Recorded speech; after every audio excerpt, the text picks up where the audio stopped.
Social media पर viral हुई Mona Lisa Bhosle से जुड़ा मामला अब एक बड़े कानूनी और विवादित मुद्दे के रूप में सामने आ चुका है। राष्ट्रीय अनुसूचित जनजाति आयोग यानी NCST की जांच में चौंकाने वाला खुलासा हुआ है कि जिस लड़की को बालिग बताकर शादी कराई गई वो दरअसल नाबालिग है। इस खुलासे के बाद पूरे मामले में नया मोड़ आ गया है और अब ये मामला सीधे तौर पर कानून और अपराध की श्रेणी में आ गया है। जांच में सामने आया है कि मोनालिसा की जन्मतिथि 30 दिसंबर 2009 है और इस आधार पर जब 11 मार्च 2026 को शादी हुई उस समय उसकी उम्र महज 16 साल से थोड़ी ज्यादा थी, यानी भारतीय कानून के मुताबिक ये शादी अवैध है। जांच टीम ने केरल से लेकर मध्य प्रदेश तक दस्तावेजों की गहन जांच की। मंदिर, पंचायत और अस्पताल रिकॉर्ड खंगाले गए, जहां एक तरफ शादी के लिए आधार कार्ड और जन्म प्रमाण पत्र में लड़की को बालिग दिखाया गया, तो वहीं सरकारी अस्पताल के रिकॉर्ड ने पूरी सच्चाई उजागर कर दी। महेश्वर के सरकारी अस्पताल के दस्तावेजों के आधार से साफ हुआ है कि जन्म प्रमाण पत्र में गड़बड़ी की गई थी और उसके बाद प्रशासन को निर्देश दिए गए कि फर्जी दस्तावेज को निरस्त किया जाए। इस खुलासे के बाद मध्य प्रदेश के महेश्वर थाने में आरोपी फरमान खान के खिलाफ पॉक्सो एक्ट, भारतीय न्याय संहिता यानी कि BNS और SC/ST एक्ट के तहत FIR दर्ज की गई है। पुलिस अब पूरे मामले की जांच में जुटी है। आयोग को दी गई शिकायत में कुछ संगठन और राजनीतिक तत्वों की भूमिका के भी आरोप लगाए गए हैं। हालांकि इन आरोपों की पुष्टि अभी जांच के दायरे में है और एजेंसियां हर पहलू को सावधानी से खंगाल रही है।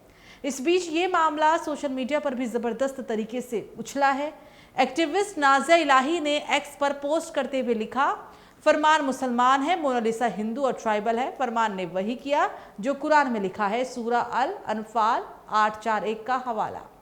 ये नाज़िया इलाही ने अपने सोशल मीडिया X अकाउंट में पोस्ट किया और इस दौरान उन्होंने एक मिनट कुछ सेकंड का एक वीडियो भी पोस्ट किया था।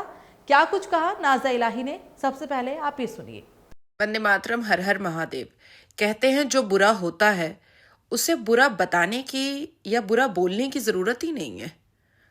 हम क्यों कहेंगे कि लव जिहाद मुसलमान करते हैं, वो कर लेते हैं, तब हम अपनी बातों को रखते हैं। मोनालिसा वाले मामले में जब मैं बिकनगांव गई मध्य प्रदेश और जब मैंने उसके माता पिता से बात किया था और सारे मुद्दे को देखने के बाद जब मेरा प्रेस कॉन्फ्रेंस हुआ था तो 3 बातें मैंने रखी थी।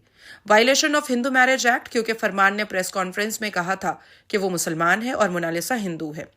पॉक्सो, मैंने साफ लफ्जों में कहा था माइनर है और ये रेप कर रहा है एक हिंदू बच्ची का, एक ट्राइबल बच्ची का, जानबूझ करके। तीसरा, उसने फेक डॉक्यूमेंट उसके बर्थ सर्टिफिकेट के बनाए हैं। चौथा, फरमान ने हिंदू विवाह की प्रथा का भी उसने उल्लंघन किया है, डिफेम किया है। 4 मुद्दे मैंने रखे थे और वो साबित हो गया।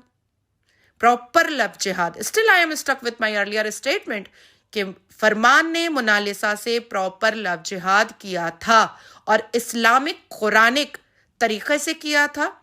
जो मदरसे में, जो कुरान में, जो इस्लाम में बताया जाता है, हिंदू बेटियों को माले गनीमत समझना और उसे इस्लाम में लेकर आना, ठीक वही हुआ था। हर हर महादेव।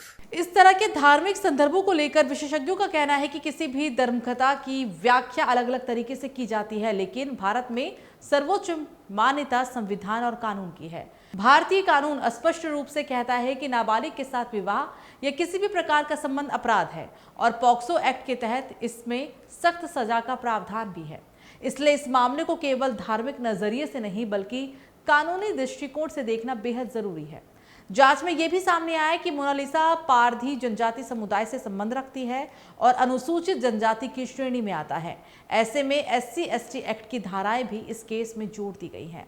आयोग ने इस पूरे मामले को गंभीर बताते हुए कहा कि दोषियों को किसी भी हालत में बख्शा नहीं जाएगा। ताजा अपडेट के मुताबिक राष्ट्रीय अनुसूचित जनजाति आयोग ने केरल और मध्य प्रदेश के DGP को 22 अप्रैल 2026 को दिल्ली तलब किया है। दोनों राज्यों से केस की प्रगति रिपोर्ट भी मांगी गई है। साथ ही केंद्र सरकार को भी विस्तृत रिपोर्ट भेजी जा रही है, जिसमें पूरे मामले की जांच, दस्तावेजी साक्ष्य और जिम्मेदार लोगों की भूमिका का विवरण शामिल होगा। आयोग ने यह भी संकेत दिए कि अगर किसी अधिकारी की लापरवाही या मिलीभगत सामने आती है तो उनके खिलाफ भी सख्त कार्रवाई की जाएगी। इस पूरे मामले ने प्रशासनिक सिस्टम पर भी कई गंभीर सवाल खड़े कर दिए हैं कि आखिर कैसे फर्जी दस्तावेज बनाए गए और कैसे एक नाबालिग की शादी बिना जांच के हो गई। सामाजिक विशेषज्ञों का कहना है कि ये मामला केवल एक शादी का नहीं बल्कि सिस्टम की खामियों, बाल सुरक्षा और कानून के पालन का भी है। ये भी जरूरी है कि इस तरह के मामलों को सांप्रदायिक रंग देने के बजाय तथ्यों और कानून के आधार पर देखा जाए ताकि न्याय सुनिश्चित हो सके। तो कुल मिलाकर मोनालिसा भोसले का मामला अब सिर्फ एक वायरल कहानी नहीं रहा बल्कि एक गंभीर कानूनी केस बन चुका है। जांच एजेंसियां हर पहलू की पड़ताल कर रही है और आने वाले दिनों में इस केस में और भी खुलासे हो सकते हैं। सबसे अहम बात यही है कि कानून से ऊपर कोई नहीं और अगर नाबालिग के साथ अन्याय हुआ तो दोषियों को सख्त से सख्त सजा मिलनी चाहिए।